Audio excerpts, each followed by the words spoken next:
dari Jalan Mongisi 126 Bojonegoro. Inilah 95 FM Istana Radio. Dalam alunan nada ceria,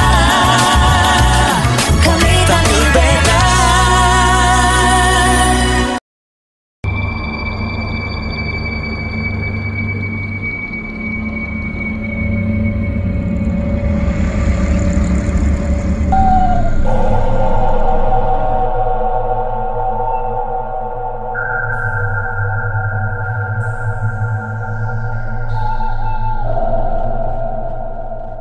Kembali tim Jimat menyapa Anda.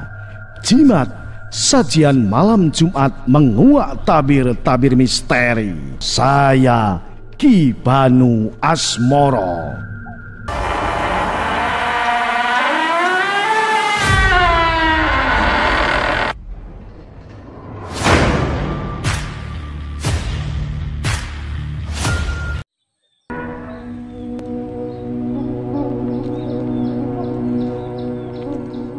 Kembali tim Jimat punya cerita. Cerita misteri pembantaian PKI di bawah pohon.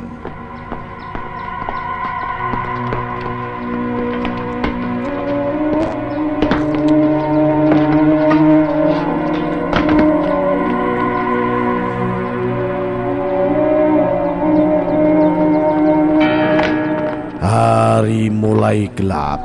Suara beduk azan sudah terdengar dari kejauhan. Saatnya berbuka puasa.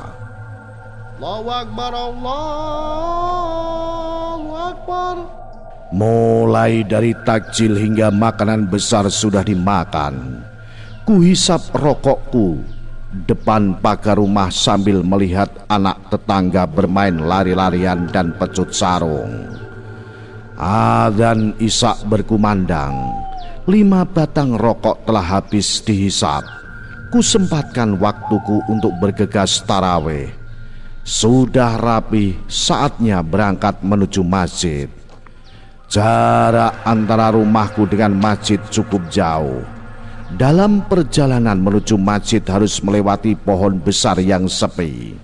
Aku tahu ini Ramadan, bulan yang dimana setan dan iblis dapat menggoda manusia. Tapi manusia tetap manusia, berhak atas rasa takutnya. Sambil membaca istighfar aku terus berjalan. Kebetulan ada orang yang juga ingin menuju masjid, jadinya aku tidak sendirian. Aku bersyukur dalam hati, untung saja ada orang yang melewati jalan ini.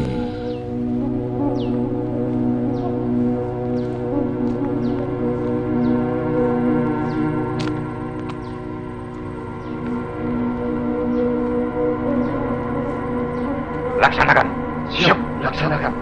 Pohon itu konon katanya pada tahun 1965 sampai 1966 adalah tempat untuk menggantung para orang komunis yang diduga tergabung dalam Partai Komunis Indonesia.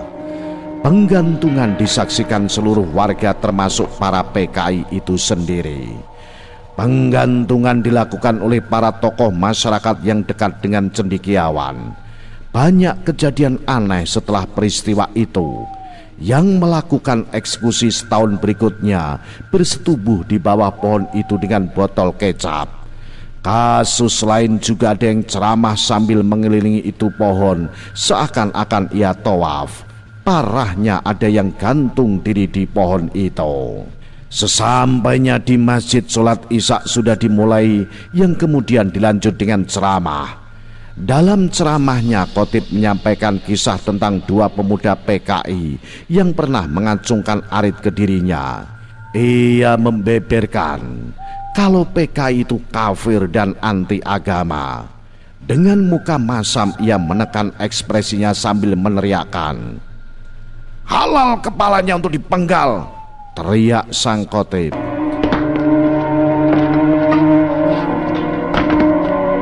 Entah mengapa ceramah tentang PKI selalu saja ada di bulan Ramadan.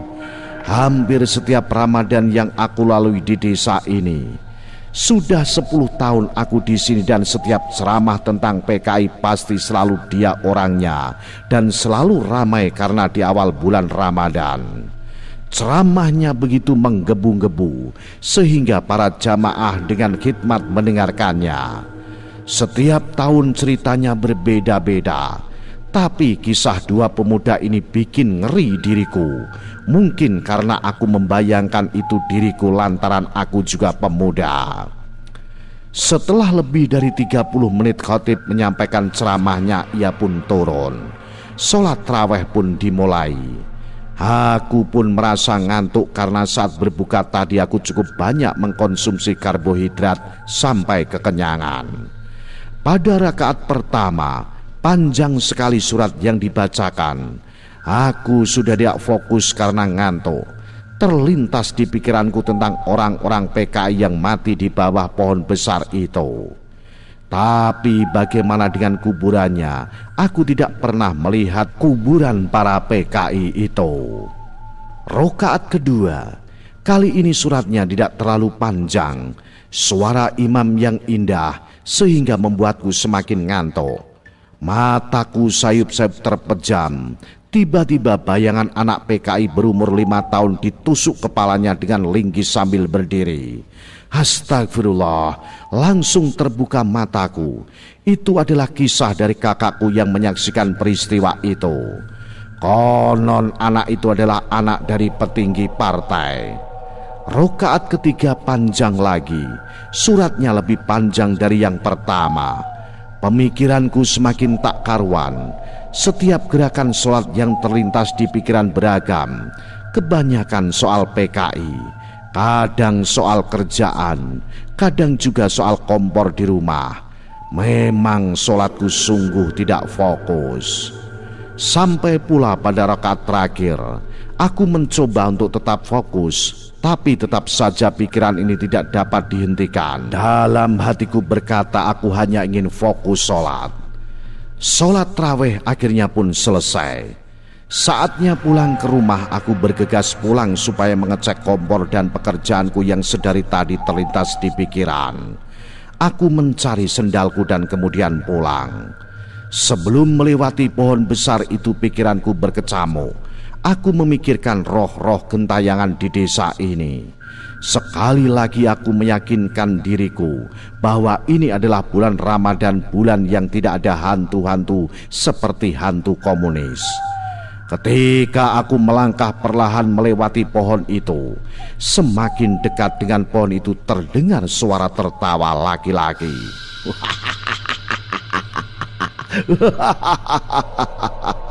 Langsung seluruh tubuhku merinding. Pas di pohon itu suaranya semakin terdengar jelas.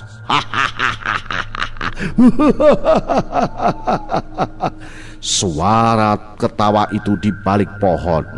Aku semakin takut. Aku mencoba untuk lari saja tapi gagal karena ada yang memanggilku. Dia adalah Jalal, temanku. Astagfirullah, Jalal, ngapain kamu di situ? Dengan napas terengah-engah aku bertanya kepada Jalal. Emil, biasalah, sini, kamu mau nggak? Jawab Jalal sengengesan. Apa itu? Jalal datang menghampiriku dan membawaku ke balik pohon itu. Ternyata di balik pohon itu ada beberapa kawan Jalal juga. Mereka adalah para pemuda desa pengangkut beras di pasar, yaitu Marwan dan Agus. Ini Jalal menyodorkan sesuatu. Ganja? Tanyaku dengan bingung. Iya, ini.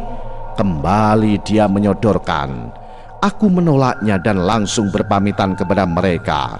Bukan aku tidak suka ganja, tapi dikonsumsi tanpa anjuran dari medis aku tidak mau.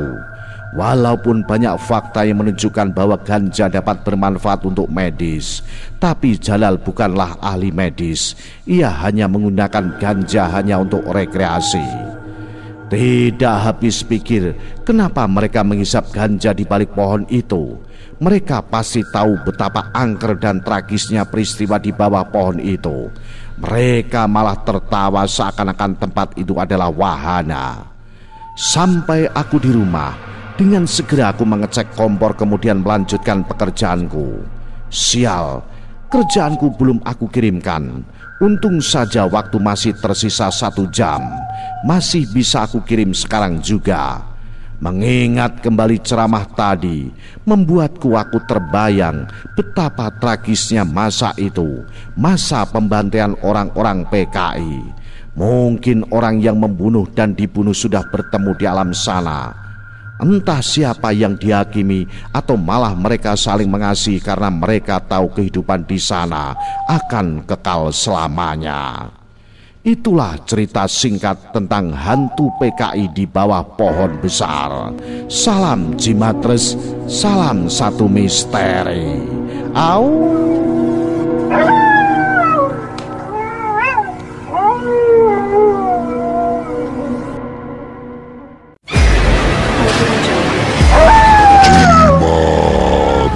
Sajian malam Jumat